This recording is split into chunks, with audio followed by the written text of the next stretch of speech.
모든 어려움, 모든 고난, 고통, 환난, 이런 일들은 하나님과 굉장히 가깝게 연결이 되어 있습니다. 이 말은 무슨 말이냐면 하나님의 손이 도울 준비가 되어 있다. 그러니까 우리가 어려움을 당할 때 우리는 항상 어려움에 집착을 하는데 그 어려움 바로 앞에 어려움 속에 항상 하나님이 함께 있다. 그래서 어려움의 눈을 돌려서 하나님을 바라보는 이런 훈련, 이런 준비가 항상 필요하다. 여호수아도 모세도 그런 훈련이 잘 된 사람이었고 아브라함도 그 훈련이 잘 돼 있었고 또 비느하스도 다 잘 돼 있는 사람이었습니다.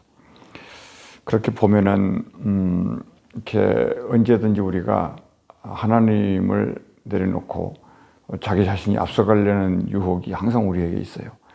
이게 인생의 그 본질인 것 같아요. 그러니까 그런 본질과 싸우는 것이 영적인 전쟁이다. 이런 것을 생각해 볼 수 있고, 그러니까 모든 고난이나 어려움이나 이런 거, 물론 축복도 마찬가지인데 하나님하고 가까이 연결돼 있다. 이 고난은 이걸 생각하는 건데, 고난이라고 할 때 그 두 개의 의미는 뭐냐면, 첫째는 예수를 잘 믿으라는 사인이죠. 예수 잘 믿어야지 잘 된다는 것이고, 이제 두 번째는 하나님의 말씀을 사모해라. 이 두 가지의 목표를 가지고 하나님은 고난도 주시고 축복도 하시고 우리와 관계를 맺으시는 분이다. 이건 분명한 거죠. 그래서 예수 밖에 있는 고난도 있고 예수 안에 있는 고난이 있잖아요. 예수 밖에 있는 고난은 너희가 예수 없이 고난을 당하면 무슨 이익이 있겠느냐. 예수 안에서 당하는 고난은 하나님이 구원을 이르게 하는 회개에 이르게 한다. 이런 얘기를 했어요. 고린도에서. 그래서 예수 밖에 있는 고난을 다른 말로 세상 환난이다. 이렇게 얘기하고요. 그리고 이제 예수 안에서 있는 고난을 그러므로 이제 하나님의 고난이라고 말을 하니까 이것을 거룩한 고난이다. 이렇게 부를 수가 있습니다. 그래서 고난을 이기는 것은 성경을 읽어보니까 내가 이기는 것이 아니고 예수님이 이긴다. 이게 중요해요. 요한복음 16장 33절에서 그런 얘기를 하죠. 너희가 세상에서 환난을 당하나 이렇게 여기까지. 그러니까 환난은 당연한 거다 이런 얘기예요. 그것은 세상 밖으로부터 오는 환난도 있고 내 안에서 일어나는 환난이 있어요. 그러니까 밖의 환난, 안의 고난. 그러니까 이 두 가지, 이 난제가 항상 우리를 이렇게 돌고 싸고 있는데 그럴 때마다 뭐 하라는 얘기냐면 하나님을 바라봐라. 그럴 때마다 예수 잘 믿으라는 사인이다. 그럴 때마다 하나님의 말씀을 더 묵상하고 말씀에 가까이 가고 기도해라. 그러다 보면 어느 시점에 영적인 변화가 있을 거다. 그것이 하나님이 계시다는 증거가 될 거니까. 그래서 이제 기도 역시도 이게 두 종류가 되는데 한 개는 그 지금 사사기에서 우리가 배우고 있는 대로 부르짖어 기도하는 거. 이거 한 가지를 분명히 배우는 거예요. 근데 이 부르짖어 기도하는 게 이 사람의 본성상 잘 안 돼요. 굉장히 힘들 때 악소리가 나잖아요. 그런데 하나님 앞에 올 때는 그 악소리 정도가 아니라 모든 걸 내려놓고 부르짖어 기도하는 것에 훈련을 잘 받아야 된다. 우리가 어제 그 얘기를 한 거죠. 그리고 또 하나는 진짜 기도는 뭐냐면 세상을 이기신 예수님을 구하는 거예요. 그러면 예수님이 환난과 고난과 역경과 이 모든 것을 이기실 테니까 그거를 성경은 이기는 자에게 뭘 준다. 이기는 자에게 뭘 준다. 계시록에 나와 있죠. 그 이기는 자가 예수님을 구했더니 예수님이 이겼다. 이제 이렇게 결론을 가져간다는 거죠. 사실은 모세와 여호수아는 가장 거기에 근접했던 건데 땅을 분배받은 이스라엘 백성들은 거기에 근처를 못 간 거예요. 끊임없이 자기들이 이기려고 그러고 자기들의 눈으로 볼 때 될 것 같으면 가고 안 될 것 같으면 멈추어 서고 자기들의 시각이 모든 것의 중심이었다. 이거 하나를 하나님이 변화시키고 바꿔주시려고 결국은 고난이나 환난이나 포로나 이런 어떤 어려움 속에 이스라엘 백성들을 훈련시켰다. 이렇게 정리해 볼 수가 있습니다. 성경을. 그러니까 하나님이 주신 그 약속의 땅이 이미 받았는데 늘 우리가 생각하지만 이 정복된다는 것은 쉽지가 않다. 하나님 뜻은 항상 우리는 생각할 수 있지만은 모세와 여호수아를 앞에 내세웠지만 결국은 그 목적이 뭐냐면 모든 이스라엘 백성들이 여호수아와 같아라. 모든 이스라엘 백성들이 모세 같아라. 이 꿈을 갖고 하나님은 시작하셨다는 거예요. 그걸 거룩한 전쟁이다. 왜요? 뭐가 전쟁인가요? 이스라엘 백성이 여호수아가 되기까지의 과정이 전쟁이다 그 말이에요. 그게 영적인 전쟁이라고 그래요. 이스라엘 백성이 모세와 같은 입장이 될 때까지의 성숙과 성장이 되게 만들려고 하는 것이 하나님의 뜻이고 그걸 영적 전쟁이다 이렇게 말합니다. 그러니까 안 보이는 거죠. 보이지 않는 거예요. 그러니까 우리의 싸움은 혈과 육에 관한 싸움이 아니다. 하늘의 공중권세와 악한 영들과 흑암과의 싸움이다. 영적인 전쟁이다. 그러니까 밖의 환난 안의 고난 이게 항상 우리 앞에 있으니까 이거를 무시하지 말고요. 어떤 것이 있었어도 항상 없는 것처럼 생각하고 긴장을 내려놓으면 안 되고 그것도 거룩한 긴장이에요. 이 땅에 살면서 그로 말미암아 무슨 복도 생기고 그로 말미암아 인격도 변하고요. 그로 말미암아 하나님이 보이니까 그런 일이 생기는 겁니다. 그러니까 우리가 때로는 십자가 뒤에 숨을 수도 있고요. 때로는 십자가 앞에서 갈 수도 있어요. 때로는 십자가와 동행할 수도 있어요. 때로는 십자가가 안 보일 때도 있어요. 그렇지만 항상 중요한 것은 우리가 어떤 자가 되어야 되느냐. 그 목표가 뭐겠어요? 예수와 닮아가라. 예수와 닮아가라고 하나님이 예수님을 우리에게 보내신 거지 않습니까? 그러니까 예수와 닮아가라. 그러니까 예수를 무슨 얘기인가 아실 겁니다. 그래서 이제 이 분배받은 땅이 결국은 되게 됩니다. 그러니까 하나님의 뜻은 뭐냐면 가나안 땅을 주신다 그랬을 때는 너희가 그 땅을 책임질 만한 수준에 이르러라. 그런 뜻이에요. 그 뜻이 다른 말로 설명하면 여기 사사기 입장에서 보면은 그 말이 뭐냐면 이 우상이 이것을 무너뜨리라. 그러니까 우리가 생각해 볼 때 나 위에 다른 신을 섬기지 말라는 이것도 이스라엘 백성은 시시각각으로 지키지 않죠. 그게 왜 못 지키냐면 내 안에 있는 어떤 거, 내 안에 있는 세상, 내 안에 있는 자신 이거지 않습니까? 이게 지금 제일 문제인데 구약과 신약을 통틀어서 그러니까 이 문제가 결국은 우상을 만드는 거죠. 우상을. 그 안에 좀 구체적으로 말하면 그거를 탐심, 세상의 안목, 이성의 자랑 뭐 이런 거. 이런 것들이 끊임없이 그러니까 요 단어를 성경 내내 이어가면서 요한계시록 끝까지 간다. 요것과 끊임없이 하나님을 만날 수 있는 디딤돌로 그걸 사용하신다는 거예요. 그래서 하나님은 나 위에 다른 신을 섬기지 말라. 그런데 이스라엘 백성은 다른 신을 섬기거든요. 그러니까 모세가 늘 염려했던 거예요. 걱정했던 거 마음속에 항상 걸려요. 밥 먹으면 소화 안 된 것처럼 야 이스라엘 백성들이 하나님을 분명히 만났고 하나님을 분명히 받고 하나님이 살아계신 걸 알고 믿음도 좋은데 언제든지 그들에게는 유혹이 있다.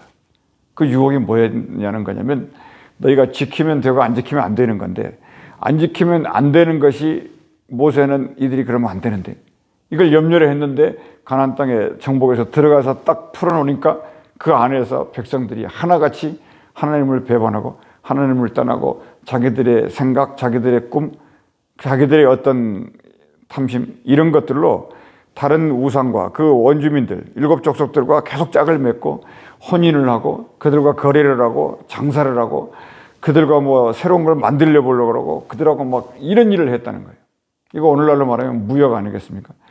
근데 이 세상에서 이제 그런 것을 하지 말라가 아니고 하나님의 관점을 가지라는 거예요. 그러니까 하나님을 사랑하고 현실에 굉장히 냉철한 인물이 되는 거. 이게 중요하지 않습니까? 근데 현실에 냉철한 인물은 세상에 많은데 하나님을 사랑하는 인물이 많지 않다는 거예요. 그 말이 무슨 말이냐면 이게 사람의 현실의 냉철함, 세상 속에서 있는 지혜, 경륜 이것이 결국은 잘 돼 나가는데 그게 하나님의 자리에 올라가는 동기가 되어버린다는 거예요. 이스라엘 백성이 그렇게 됐다는 겁니다. 이게 간단한 문제가 아니죠. 사람이 그런 거예요. 그러니까 약삭빠르고 간사한 게 사람인데 뭔가 좀 되면 어느 순간 하나님이 돼요.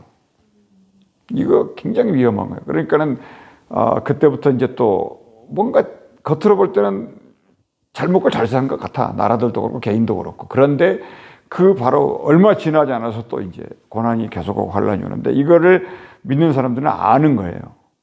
아, 예수 잘 믿으라는 뜻이다. 그리고 말씀을 묵상하고 하나님 말씀 앞에 오라는 뜻이다. 그리고 예수를 닮아가라는 뜻이다. 이렇게 바로바로 해석이 되는데 이제 그러나 예수 밖에 있을 경우 해석이 안 되고 또 이제 이 고난을 해결할 방법을 여기저기서 이제 찾아보고 그러다가 이제 뭐 아닌 말로 이제 병을 얻게 되고 그러다가 이제 자기도 잃고 주변도 잃고 다 잃게 되는 이게 아주 그 시나리오 아주 그 당연한 흐름이었어요. 그래서 여러분 이제 항상 이런 생각을 한 겁니다. 이스라엘 백성이 사울 왕이 이스라엘 백성들이 왕을 요구하기 전까지는 하나의 중요한 주제가 있었는데 이렇게 되거든요. 오늘 여기 이제 10장 이전에 유명한 인물이 하나 나와요. 사사 중에 누가 있었어요? 사사 중에 누가 있냐면 그 양털의 이런 얘기 기드온이 있었습니다. 기드온. 이 기드온이라는 인물은 이제 베냐민 지파에 별로 유명하지 않은 지파에 소속이 됐다. 하나님이 부르니까 이제 안 한다는 거죠. 그런데 이제 하나님에 대해서 의심이 많았는데 계속 무슨 일을 하려면 이들 백성은 하나님이 뭔가가 보여줘야 돼. 뭐 양털을 물이 안 젖게 한다든지 어떻게 등등등등 무슨 기적을 보여야 하나님이 살아계신 것을 보고 이제 그와 같이 일을 하는 겁니다. 기드온이 또 대표적인 사람인데 그 기드온이 이제 결국은 그 미디안입니까? 그들과 싸워서 이겼어요. 이제 전쟁할 수 있는 군인을 뽑아가지고 300명만 골라가지고 전쟁에 나갔는데 이기는데 어떻게 이겨요? 항아리에다가 횃불 감춰가지고 나팔을 불고 이제 그러니까 이겼지 않습니까? 그러니까 그렇게 이기니까는 미디안의 노예로 살았던 이스라엘 백성들이 와 이거 진짜 제대로 된 인물 하나 나왔네. 그래서 그들이 의논을 해가지고 이 기드온을 왕으로 세우려고 그러죠. 그러니까 기드온이 거기서 우리를 다스리는 건 사람이 아니라 여호와 하나님이 우리를 다스린다. 그렇게 얘기를 했는데 그 사사기 기드온 이야기가 굉장히 길게 나오는데요. 거기 8장 23절에 평화가 오기 전에 기드온이 그들에게 이르되 내가 너희를 다스리지 아니하겠고 이겁니다. 이 말은 이제 그런 거예요. 왕이 된들 뭐 하겠냐 그 말입니다. 결국은 사람 위에 왕을 뽑아놓으면 이런 일이 생긴다는 거예요. 그러니까 왕이 하나님이 될 확률이 많고 하나님 노릇할 확률이 많아요. 그래서 왕이라는 거 하나를 놓고 그리고 이들 백성들의 그 삶의 방식을 보니까 왕하면 엄청난 짐이에요. 왕이 좋은 것 같은데 안 좋다는 거예요. 정말로 하나님하고도 씨름해야 되고 백성하고도 씨름해야 되고 재판할 게 너무너무 많고 또 어느 날 쿠데타가 일어나고 어느 날 그냥 왕 수명이 얼마나 가겠냐. 다 아는 거예요. 그러니까 안 하는. 그러니까 이게 현명한 건데 그러므로 그냥 기드온의 말처럼 너희를 다스리지 아니하겠다 분명하게 얘기하고 나의 아들도 너희를 다스리지 아니할 거다. 무슨 얘기인가 아셨죠? 그리고 이제 여호와께서 너희를 다스리리라. 하나님의 통치예요. 그러니까 기드온이 어떤 인물이었는지 잘 모르겠지만은 기드온의 입에서 나온 말은 중요하다. 이것이 성경 끝까지 갔어야 되는데 그렇지 않았고 얼마 있다가 이제 사무엘에게 왕을 요구하죠. 그러니까 하나님이 들어줘라. 그러니까 이스라엘 백성들이 이 생각을 한 거예요. 야, 우리가 이렇게 하나님 주신 땅인데 왜 다 정복을 못하지? 왜 이렇게 진멸을 못하지? 왜 우리 앞에 놓인 건 전부 이렇게 적들이지? 어느 세월에 이 땅을 정복해? 아마도 못했어요. 왜 그랬을까요? 다 남겨놨지 않습니까? 맞아요. 진멸하지 않았죠.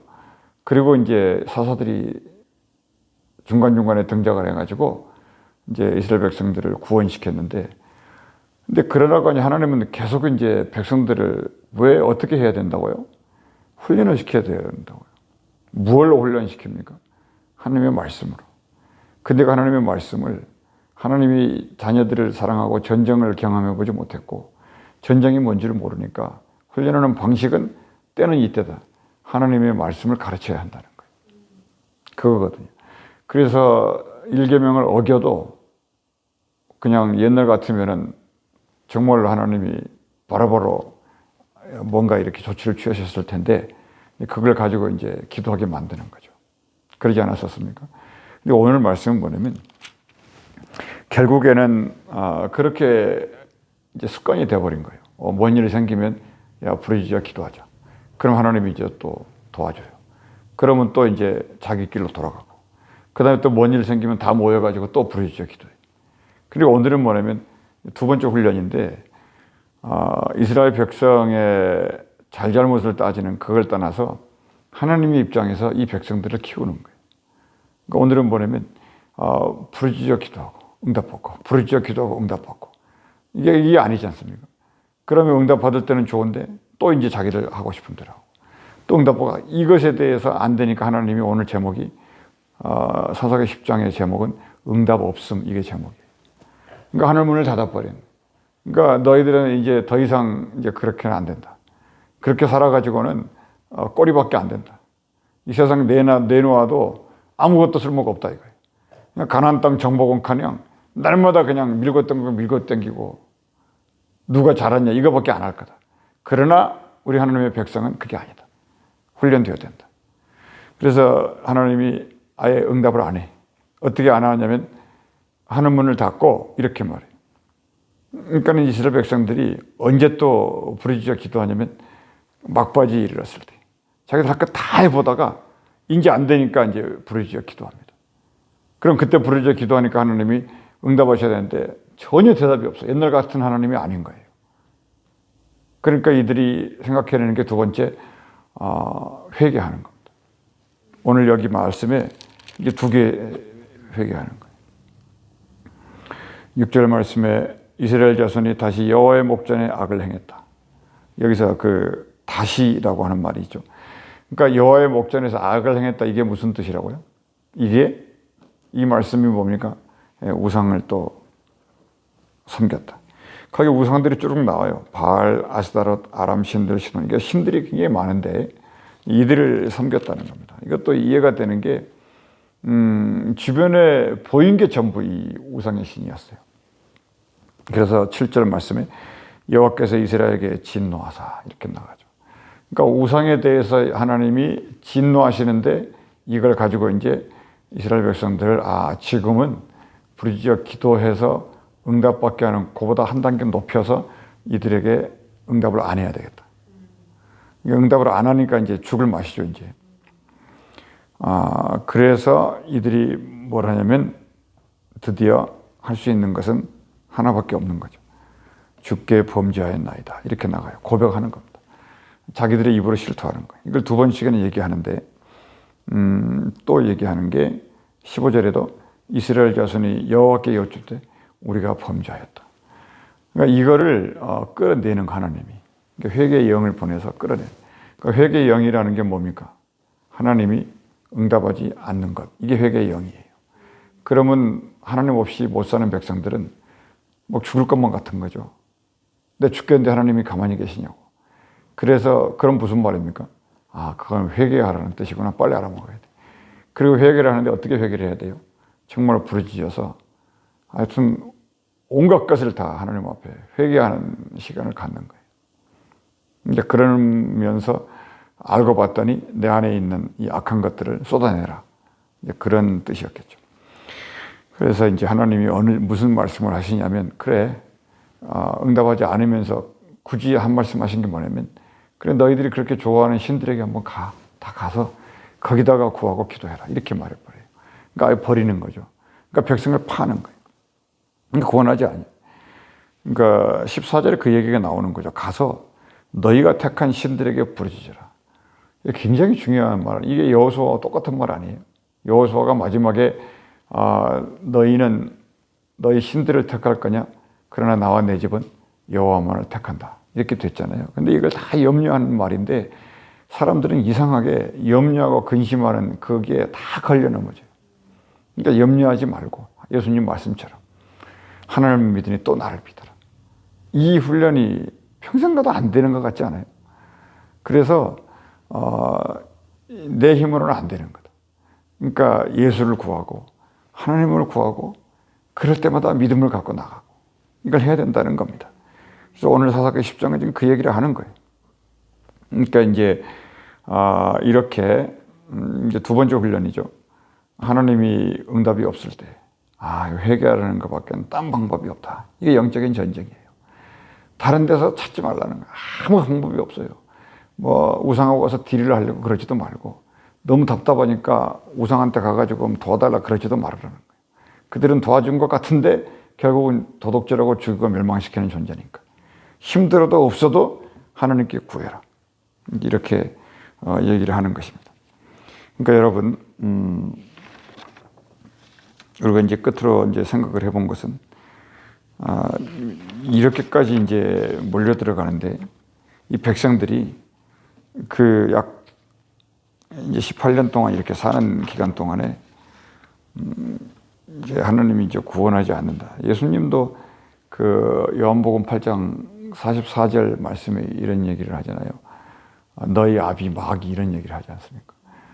그러니까 이게 현실이에요. 그러니까 이게 현실이니까 우리는 항상 그 눈에 안 보이는데 또 너무 또 안 보이는 거를 또 봤다고 또 아는 체 하지도 말고요. 그냥 하나님의 말씀 붙들고 가다 보면 그것마저도 전부 해결하시고 하나님의 말씀이 온전히 인생을 끌고 하나님 나라까지 진입에 들어가는 그런 일을 하시겠다는 약속입니다. 그래서 결론은 뭐냐? 회개를 하나님은 이제 또 복잡하면 안 되잖아요. 그러니까 두 개니까 하나는 뭐냐면 환난 고난 당할 때 부르짖어 기도하면 하나님은 반드시 응답하신다. 근데 그것을 갖다가 하나님을 이용해 먹지 말라는 거예요. 이제 기도하면 응답하시고. 그럴 수밖에 없지 않습니까? 예? 사람들이 얼마나 그렇잖아요. 그러니까 기도 자체가 안 되는 백성들이 너무 많은데 기도하면 응답한다. 그건 하나님의 첫 번째 뜻이고 두 번째는 그걸 자꾸 이용해 먹으면 다음 단계로 훈련시키기 위해서 응답 안 한다. 그러면 응답을 끌어내는 방법이 뭔가요? 회개하는 것밖에 없다는 거예요. 그래서 부르짖어 기도하는 것과 회개하는 것. 이것이 하나님의 마음을 기쁘게 하게 한다는 것입니다. 기도하겠습니다. 은혜로우신 우리 아버지 하나님, 주님의 선한 말씀이 우리에게 응답이 되시고 성경에 눈물도 많고 전쟁도 많고 정말 이해할 수 없는 내용들이 너무 많은데 그 모든 이야기들이 오늘 사사기 10장에서 정리되게 하시니 감사합니다. 어려움을 닥칠 때 부르짖어 기도하게 하시고 또 이와 같은 방법을 통해서 하나님을 이용하지 말고 또 하나님 응답이 없을 때 회개함으로써 우리의 안과 밖이 주의 피로 맑게 씻어질 수 있도록 축복해 주시옵소서. 주 예수 이름으로 기도하옵나이다. 아멘.